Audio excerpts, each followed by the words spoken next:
असे delicious crispy perfect French fries तुम्हाला घरी बनवायचं असेल तर हा व्हिडिओ संपूर्ण पहा. नमस्कार, मी प्राची संखे तुमचं सर्वांचं स्वागत करत आहे आपल्या चॅनल क्वीन ऑफ द हाऊसमध्ये.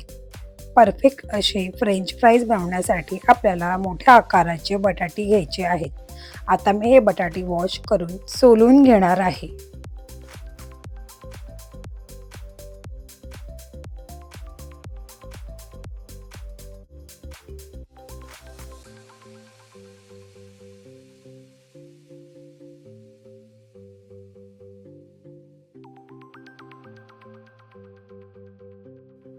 आता मी दाखवत आहे त्याप्रमाणे तुम्हाला बटाट्याचे काप करून घ्यायचे आहेत.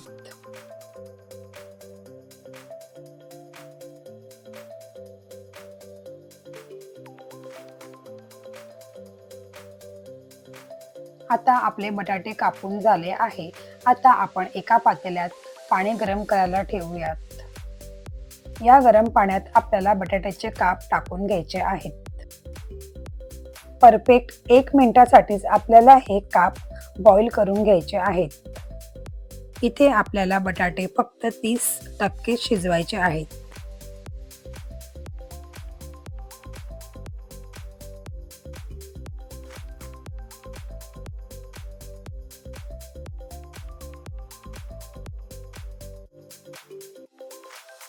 आपले बटाटे 30% शिजले आहेत. आता आपण ते एका भांड्यात काढून घेऊयात.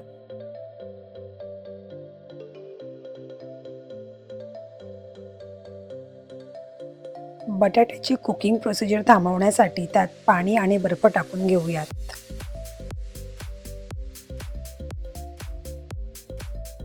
इथे मी एक स्वच्छ कॉटनचा कपडा घेतला आहे.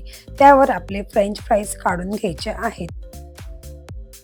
फ्रेंच फ्राईज फ्राय करण्यासाठी मी गॅसवर तेल गरम करायला ठेवलं आहे. आपलं तेल गरम होत आहे तोपर्यंत आपण फ्रेंच फ्राईज सुकून घेऊया.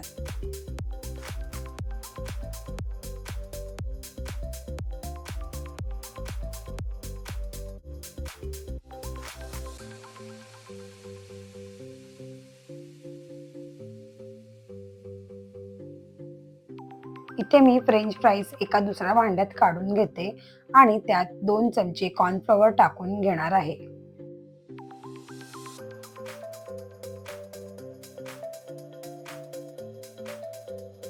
कॉर्नफ्लॉवर टाकल्यामुळे आपले फ्रेंच फ्राईजचे चिप्स एकमेकांना चिकटणार नाही.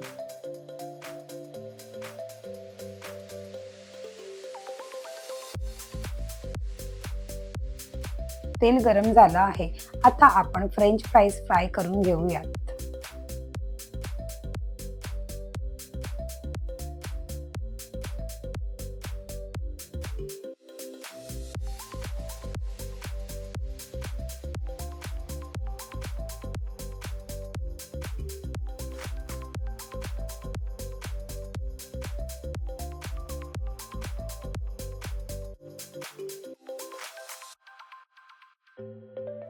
हे फ्राईज आपल्याला मोकळे होईपर्यंत व गोल्डन होईपर्यंत फ्राय करून घ्यायचे आहेत.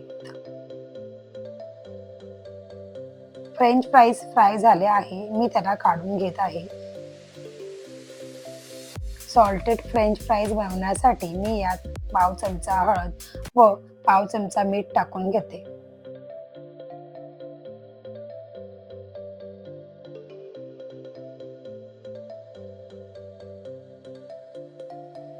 आणि आपले सॉल्टेड फ्रेंच फ्राईज रेडी आहे. आता या उरलेल्या फ्रेंच फ्राईज मध्ये मी पेरी पेरी मसाला टाकून घेते. पेरी पेरी मसाला तुम्हाला कोणत्याही लोकल शॉपमध्ये सहज भेटेल. 100 ते 150 रुपयात भेटणारे हे फ्रेंच फ्राईज तुम्हाला घरच्या घरी 20 ते 30 रुपयात सहज बनवता येईल. नक्की ट्राय करून पहा. भेटूया पुढच्या व्हिडिओत. ज्यांनी सबस्क्राईब केलं नाही त्यांनी नक्की सबस्क्राईब करा. बाय.